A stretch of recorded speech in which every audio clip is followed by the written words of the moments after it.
Ya, kita lanjutkan mengenai iman part 3 bersama Kak Noven. Oke. Bagaimana iman berbeda dari pengetahuan rasional atau empiris?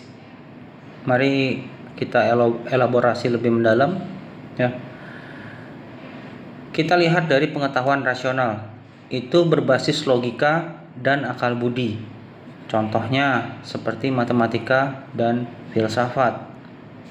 Sedangkan pengetahuan empiris ya, itu berbasis pengalaman indrawi dan eksperimen ilmiah. Contohnya seperti apa? Fisika ataupun biologi. Apa sih bedanya sama matematika? Nah, matematika itu kan berbasis logika dan akal budi, sedangkan pada fisika dan biologi contohnya itu pengalaman indrawi dan eksperimen ilmiah. Kenapa? Karena fisika itu ketika kita melihat suatu pengalaman pribadi lalu kita coba rumuskan. Nah, setelah dirumuskan itu kan ada hipotesis awal. Harus diuji ya kan melalui pengamatan kelima indera kita ya, yang bisa diamati oleh kelima indera manusia umumnya. Dan juga harus ada eksperimen untuk menguji apakah rumus itu valid. Ya, itu bisa dalam bidang fisika dan biologi atau cabang-cabang yang berkaitan dengan itu. Nah, sedangkan iman ya, itu tidak bergantung pada bukti rasional atau empiris semata, tetapi pada keyakinan kepada Allah yang menyatakan dirinya melalui wahyu. Wahyu pun nanti bisa dilihat ada wahyu umum dan wahyu khusus. Lalu apa implikasi teologisnya? Pandangan umum ya, secara kekristenan, secara Kristiani, iman melampaui pengetahuan manusia karena berakar pada Allah yang tak terbatas, bukan Allah yang bisa dibatasi. Allah harus begini, Allah harus begini. Kalau manusia membatasi Allah, berarti ciptaan lebih tinggi daripada pencipta. Jadi jangan salah konsep dalam berpikir kita. Mari kita lihat tinjauannya dari 1 Korintus pasal 2 ayat 5 ya. Mari kita lihat 1 Korintus pasalnya yang kedua ayatnya yang kelima. Demikian bunyi firman Tuhan. Supaya iman kamu jangan bergantung pada hikmat manusia, tetapi pada kekuatan Allah. Dikutip dari 1 Korintus pasal 2 ayat 5 Perjanjian Baru. Ya. Lalu, apa yang menjadi kontra dari pemikiran Kristiani ini? Kalau ada tesis pasti ada antitesisnya, ya. Rasionalisme dan empirisme modern sering menolak iman karena tidak dapat diverifikasi secara ilmiah. Ya, kalau ada kisah kan seseorang pernah sakit di tulang belakangnya itu ada semacam kayak duri gitulah di tulang sumsum belakangnya. Waktu dicek di Indonesia itu ada dan ditanya bagaimana bisa hilang, katanya operasi, nggak akan bisa hilang dengan gampang. Jadi si pasien harus mengkonsumsi painkiller untuk mengatasi rasa sakitnya. Nah, ketika dibawa ke dokter Singapura, itu juga sama kesimpulannya. Jadi setelah pulang ke Indonesia, si penderita atau pasien itu akhirnya mengenal temannya yang Kristiani, diajarin berdoa, baca Alkitab, mulai mendekatkan diri kepada Tuhan Yesus gitu. Dia tahu-tahu setelah berapa, saya lupa ya, minggu atau bulan hitungannya, ketika dia menemukan, dia check up lagi ke dokter Singapura, didapati bahwa durinya itu hilang di tulang punggungnya itu, kayak ada kayak berbentuk tajam gitulah, mungkin mengganggu sekali mungkinnya atau sakitnya katanya, karena harus konsumsi painkiller. Saya sendiri pernah dulu sakit parah, empedu saya itu sampai harus konsumsi painkiller sehari 3 kali waktu di rumah sakit ya. Nah, dari sini ketika dibawa ke dokter, kata dokternya, wah, ini hilang, Bu. Saya juga bingung bagaimana menjelaskannya. Maaf, kalau boleh tahu, apakah Ibu seorang Kristiani? Dijawab, oh iya, saya Kristiani gitu. Lalu apa kata dokternya? Kata dokternya seperti ini, oh wajar, kalau orang Kristiani mah sering ngalamin mujizat yang gak bisa dijelaskan secara logika. Nah, itulah kenapa dikatakan bahwa iman itu tuh gak bisa diverifikasi secara ilmiah, kecuali dari pengalaman langsung dengan Tuhan. Itu nggak bisa dirumuskan lah istilahnya, ya. Nah, kita lanjutkan implikasi teologis dari tesis dan antitesisnya. Mari kita cermati lebih lanjut sintesisnya. Iman dan akal budi bukan musuh, bukan versus, tetapi saling melengkapi. Iman itu menerangi akal budi untuk memahami realitas rohani yang dalam. Ya. Postulat terkait hal ini: 1. Akal budi manusia yang diterangi oleh Roh Kudus dapat memahami sebagian kecil dari misteri Allah. Bisa kita lihat dari Roma pasal 12 ayat 2. Sebelumnya Kak Noven akan kasih analogi simpel ya. Bagaimana mungkin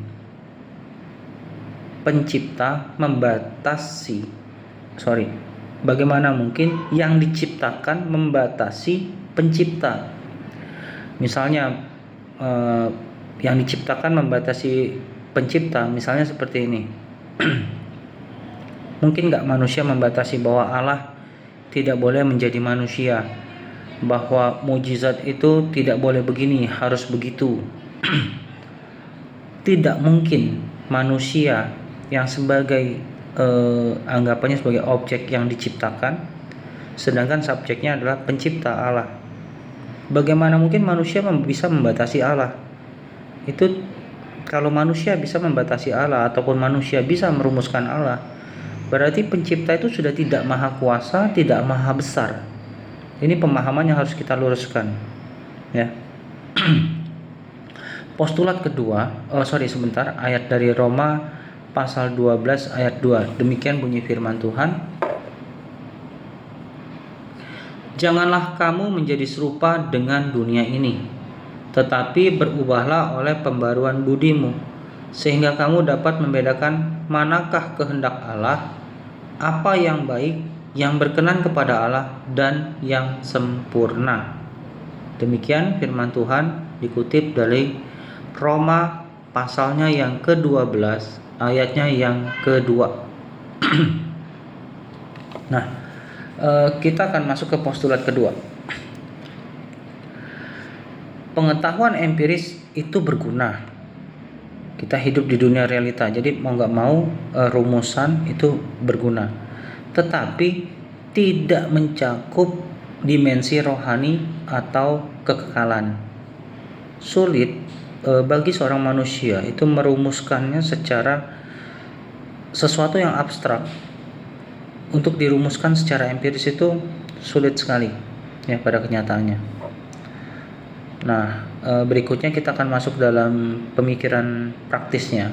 Tips praktisnya adalah 1. Jangan takut kita untuk mempelajari ataupun meneliti sains ataupun filsafat. Justru gunakan itu untuk menguatkan iman kita, karena itu tidak bertentangan sama sekali, ya. Kalaupun ada pertentangan, itu bisa jadi bahan refleksi sebenarnya.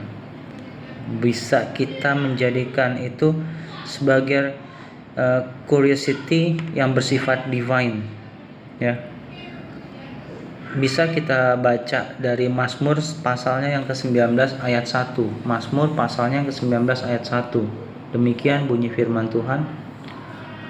Untuk pemimpin biduan, Mazmur Daud. Kalau versi bahasa Indonesianya itu masuk ke ayat 2 juga ya. Langit menceritakan kemuliaan Allah dan cakrawala. memberitakan pekerjaan tangannya. Sekali lagi, Mazmur pasal 19 ayat 1 kalau versi bahasa Inggris, 1 dan 2 itu jadi 1 kalau bahasa Inggrisnya ya. Kalau bahasa Indonesianya itu dipecah menjadi 1 dan 2. Bahasa Indonesianya yang Mazmur 19 ayat 2, langit menceritakan kemuliaan Allah dan cakrawala memberitakan pekerjaan tangannya. Demikian firman Tuhan yang dikutip dari Mazmur pasal 19. Nah, tips praktis yang kedua, bertanyalah dan berdialoglah dengan hikmat ketika menghadapi skeptisisme rasional ataupun empiris. Jadi jangan langsung meledak, marah, langsung imani saja. Coba ajak komunikasi yang masuk di rasio gitu, ya. Yang ketiga, tekankan pengalaman iman melalui doa, pujian, ya, dan penyembahan, pelayanan, ya, dengan berinteraksi langsung. Jangan hanya berinteraksi itu di gereja atau di komunitas saja. Cobalah berinteraksi, orang-orang gereja cobalah berinteraksi secara human, secara manusiawi.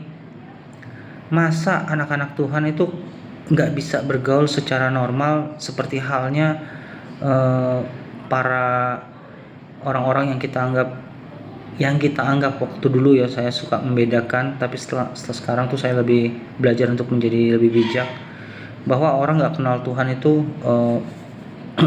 lebih buruk kelakuannya. Bukan berarti karena mereka masih dugem, ya, mereka masih hidup yang tidak mengenal Tuhan, belum tentu mereka itu jahat. Ya, contoh, mungkin dia seorang penzinah gitu, tapi bukan berarti dia nggak bisa jadi teman yang baik gitu loh. Kita harus lihat juga, nggak bisa kita pukul rata karena ada satu orang seperti ini kita pukul rata untuk semua. Kita labeling. Kalau kita sudah labeling seseorang, bagaimana orang itu bisa bertobat? Bukankah pertobatan itu seperti halnya waktu Yesus ketemu Zakheus, seorang pemungut cukai. Apakah Yesus langsung label, dia orang pendosa besar, jadi nggak usah Yesus main ke rumahnya? Enggak kan, malah makan bersama Zakheus. Maka Yesus datang ke rumah pemungut cukai, makan sampai dia bisa bilang, kalau ada yang aku peras aku mau akan kembalikan. Saya lupa persisnya, 3 atau 4 kali lipat gitu. Dibilangkan seperti itu. Jadi jangan sampai kita itu nge-label sehingga membatasi kuasa Allah untuk orang-orang tertentu yang kita anggap pendosa besar gitu, ya. Nah, tips ketiga dari 3 tips tadi, ya, jangan takut mempelajari sains, terus dalam berkomunikasi atau berdialog dengan orang yang skeptisisme juga kita jangan anti gitu loh. Malah bagus untuk kita bisa berdialog dan memenuhi rasa penasaran mereka. Dan yang ketiga tadi, tekankan pengalaman melalui pengalaman pribadi, ya, bukan apa kata orang aja, tapi pengalaman pribadi. Ya istilahnya apa sih gunanya beriman? Ya kita bisa tuntun kan. Yuk, boleh nggak kau tuntun yuk berdoa, Tuhan Yesus, aku ingin mengalami pengalaman pribadi dengan Engkau. Kita ajak berdoa, malah kita ajak logika, bukan berarti dimusuhin, ya.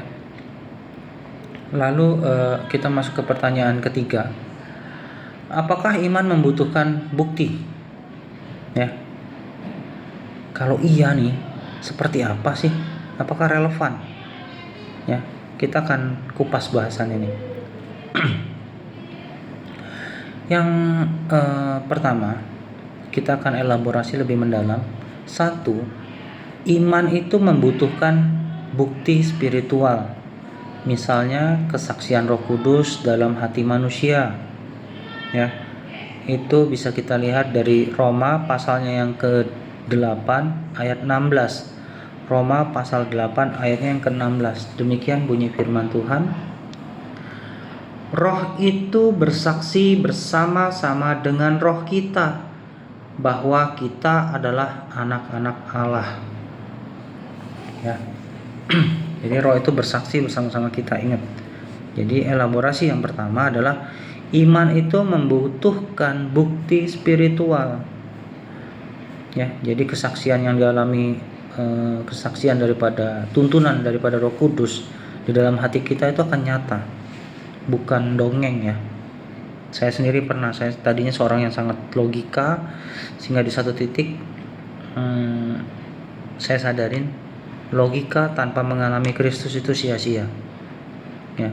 Elaborasi kedua, bukti iman tidak selalu bersifat fisik, tetapi lebih pada bukti transformasi hidup. Nggak harus mujizat yang fisikal gitu yang kita buktikan ke kedokteran, walaupun saya juga pernah mengalami mujizat ya. Tapi kesaksian mujizat itu terlalu cetek dibandingkan transformasi hati kita. Bisa kita lihat dari Perjanjian Baru, dari kitab 2 Korintus pasal 5 ayat 17. Mari kita lihat 2 Korintus pasal 5 ayat 17. Demikian firman Tuhan. Jadi siapa yang ada di dalam Kristus, ia adalah ciptaan baru. Yang lama sudah berlalu, sesungguhnya yang baru sudah datang. Ya, dikutip dari 2 Korintus pasal 5 ayat 17. Kita lanjutkan. Elaborasi yang ketiga, wahyu Allah dalam Kristus dan Alkitab menjadi bukti utama iman Kristiani. Ya, wahyu Allah dalam Kristus dan Alkitab menjadi bukti utama iman Kristiani. Bisa kita lihat dari Perjanjian Baru, dari kitab Yohanes 1 ayatnya yang ke-14. Kitab Yohanes 1 ayatnya yang ke-14. Demikian firman Tuhan. Firman itu telah menjadi manusia dan diam di antara kita, dan kita telah melihat kemuliaannya, yaitu kemuliaan yang diberikan kepadanya sebagai anak tunggal Bapa, penuh kasih karunia dan kebenaran. Nah, ini yang saya bilang, manusia tidak bisa membatasi Allah. Oh, Allah tidak boleh jadi manusia. Misalnya, ada yang bertanya, kok disebut anak tunggal Allah, anak tunggal Bapa, mana ibunya? Tolong pakai rasio, ya, tolong pakai otak. Apakah anak tangga ada ibunya, mak bapaknya? Apakah anak kunci ada mak bapaknya? Apakah anak itu harus didefinisikan sebagai harus ada hubungan biologis? Kan nggak seperti itu, ya.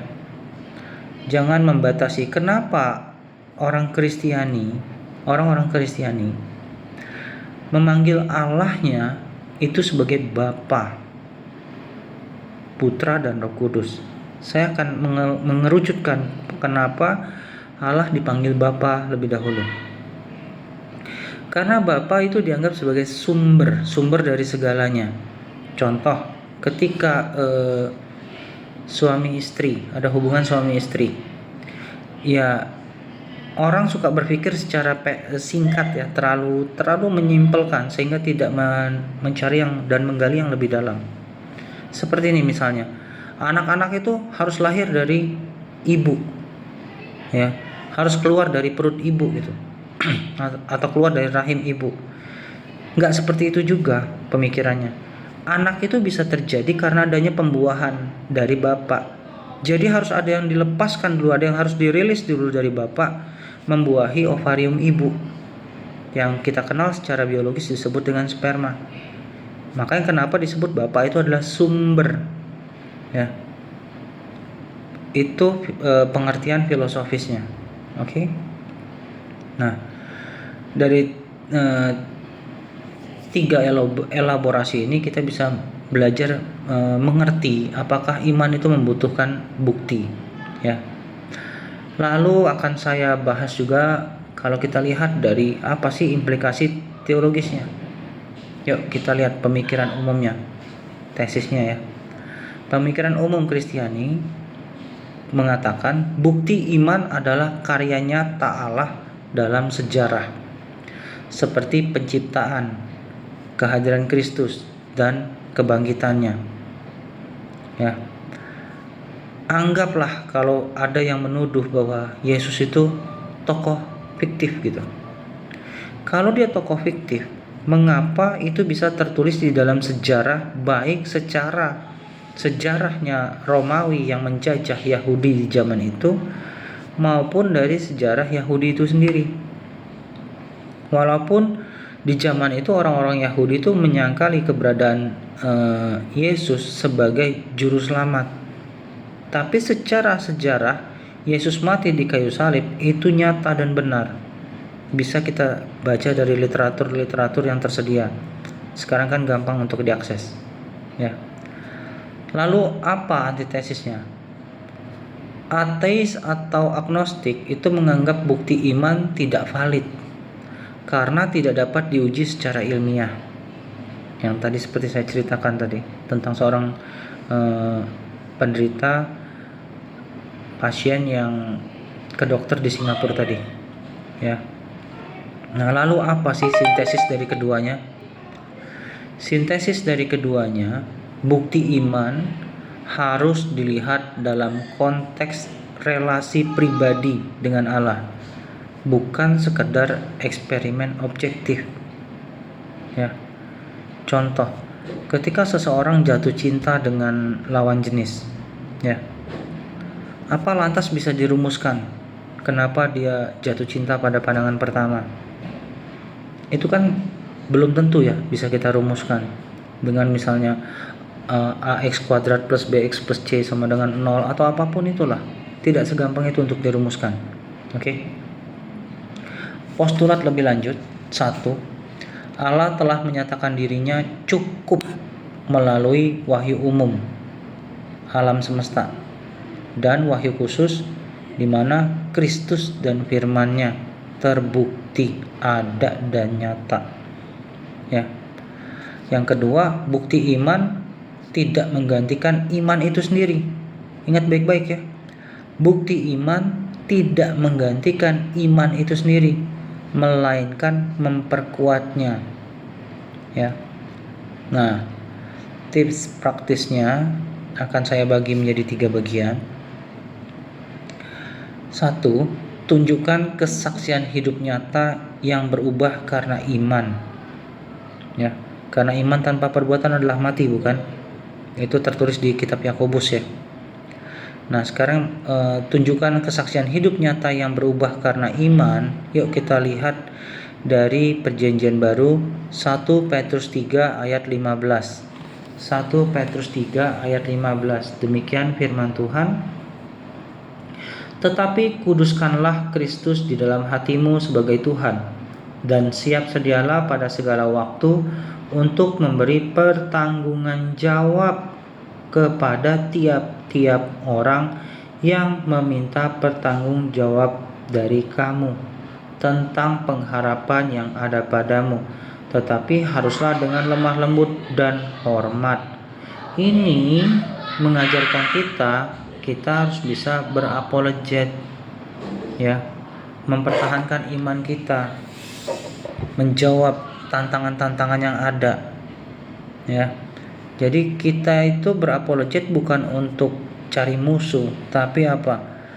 Untuk menjadi kesaksian hidup. Untuk apa? Mempertanggungjawabkan iman kita, memberi pertanggungjawab atas iman kita.